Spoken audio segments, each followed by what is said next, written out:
On a l'argent. Nous, on n'avait pas de l'argent. Ceux qui sont riches au Bénin, ce sont les bâtonniers. Les vrais.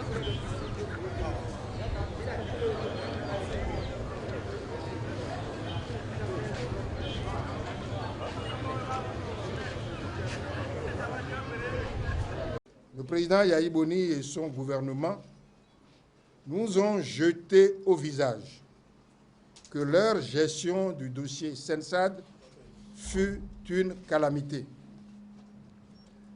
Ce même gouvernement avait pourtant ignoré et rejeté les appels à la prudence qui lui venaient des députés de l'opposition. Ignoré et rejeté les alertes qui lui venaient de la presse libre, les mises en garde que lui lançaient la société civile et l'opinion publique. Pas moins de 10 ministres à l'Assemblée nationale et sur les podiums pour convaincre le bon peuple que nous avions tort. C'est ce même gouvernement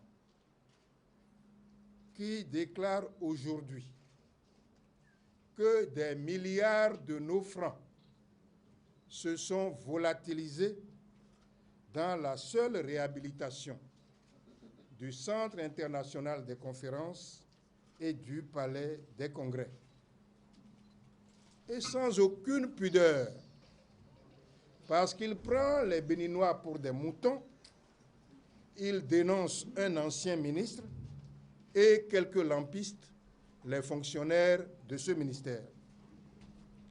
Mesdames et messieurs, 6 milliards, c'est déjà beaucoup d'argent dans notre contexte où le salaire moyen du Béninois est d'à peine 50 000 francs CFA par mois.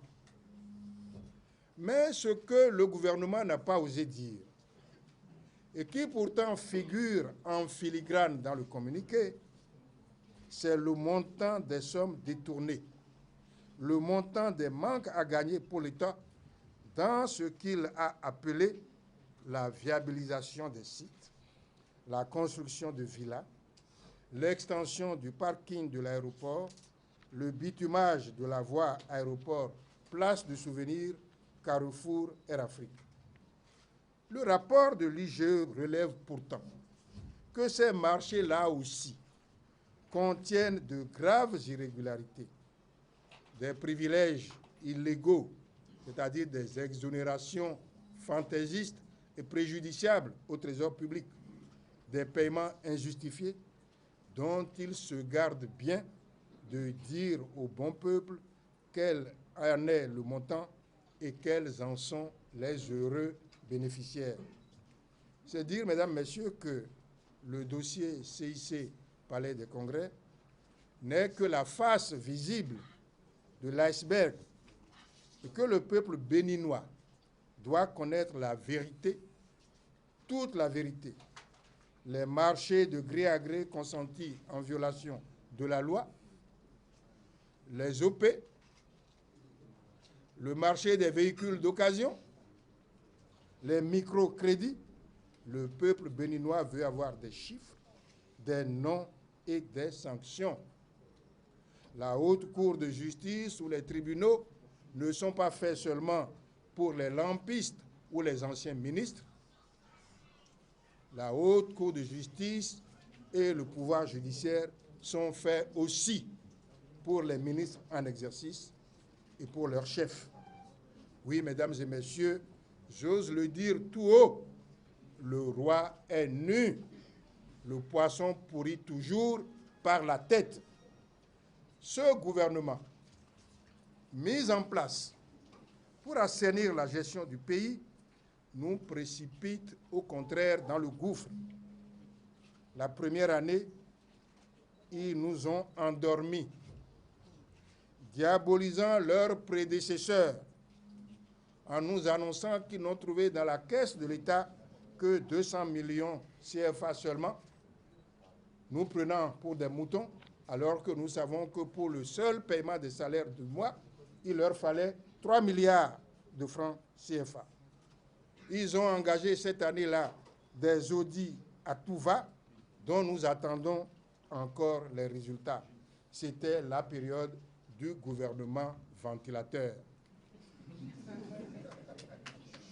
La deuxième année, ils se sont mis à exécuter les projets déjà engagés par les gouvernements précédents, en faisant encore croire au bon peuple que c'est leurs œuvres, alors qu'ils ne sont pour rien, mais alors pour rien, dans la réalisation des passages supérieurs à Cotonou, ni dans la rénovation de la route nationale 1 à partir de Godomé.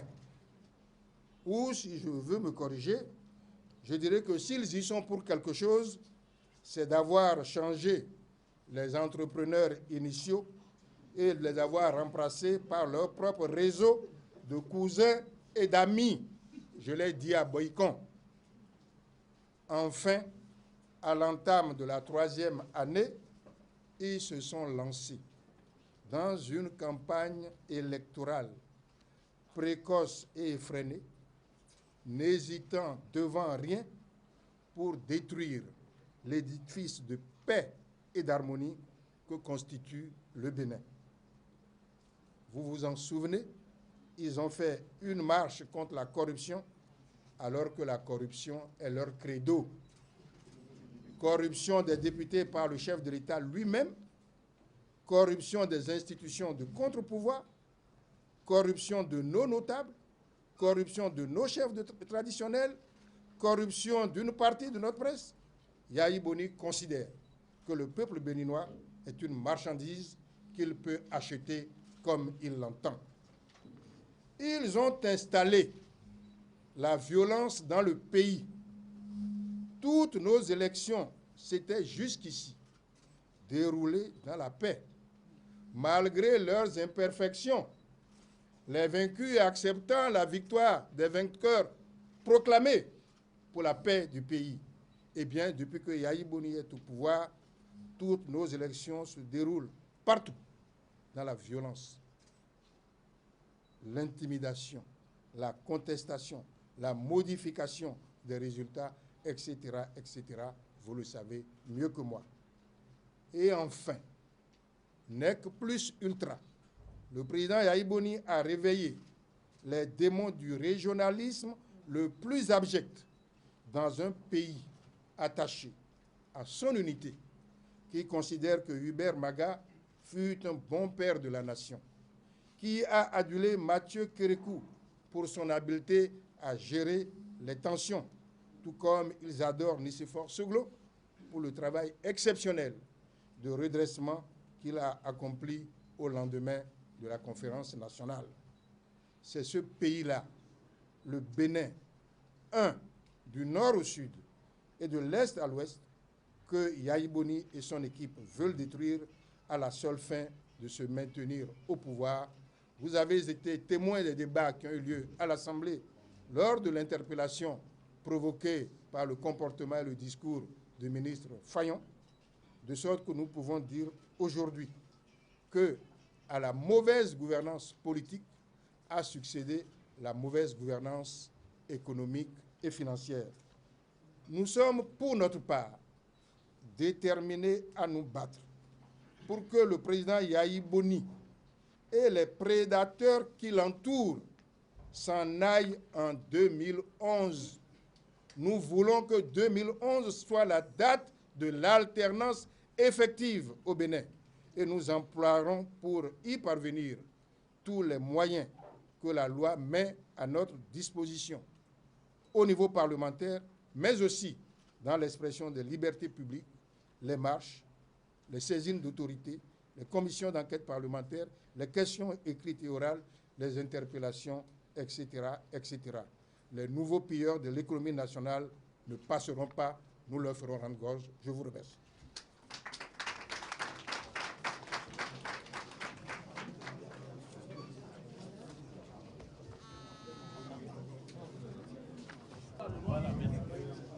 Maintenant, si vous le voulez bien. La parole est aux journalistes. Voilà. Je souhaiterais que les journalistes disent le nom de leur organe de presse avant de poser les questions. On peut y aller. Merci. Monsieur le Président, André Dossa, 43.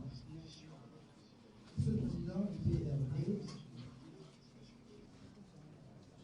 je reste mêlé, télévision Carrefour. Je voudrais que, j'aimerais que, à l'indexation de l'ancien ministre, en fait, n'avez-vous pas l'impression que c'est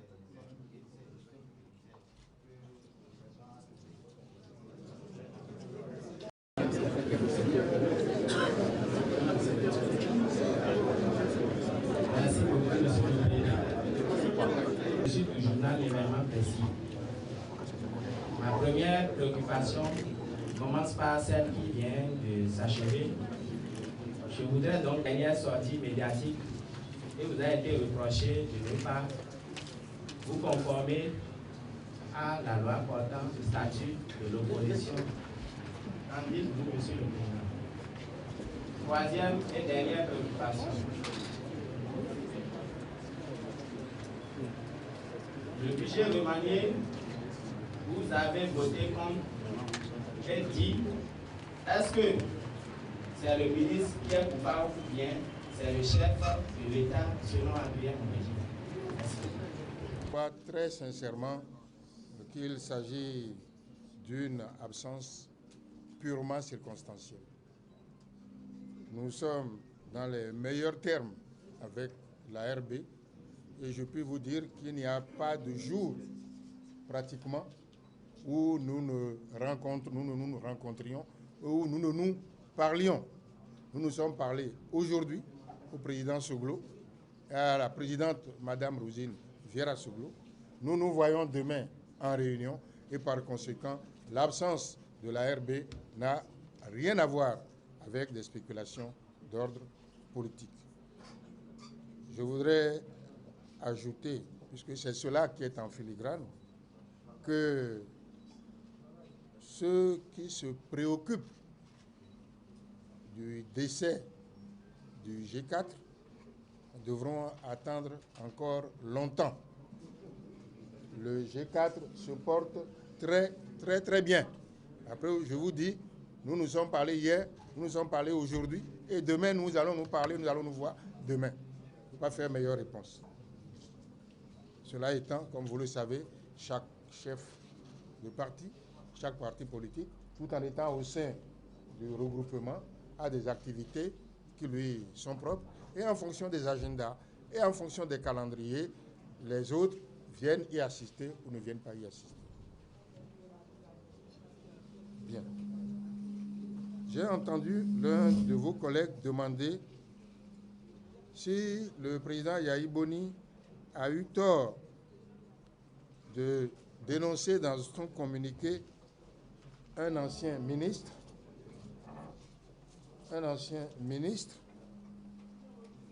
et des lampistes.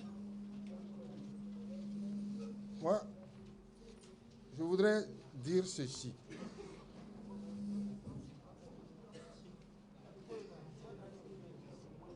Le gouvernement a un chef. Ce gouvernement est pris en flagrant délit. Il n'y a pas d'autre mot. Ce gouvernement est pris en flagrant délit. Je vous retourne la question. Est-ce qu'il est d'un bon exercice de la responsabilité que de se décharger sur la tête d'un ancien ministre et sur la tête des lampistes? C'est la question que je me pose. Lawani est un ancien ministre.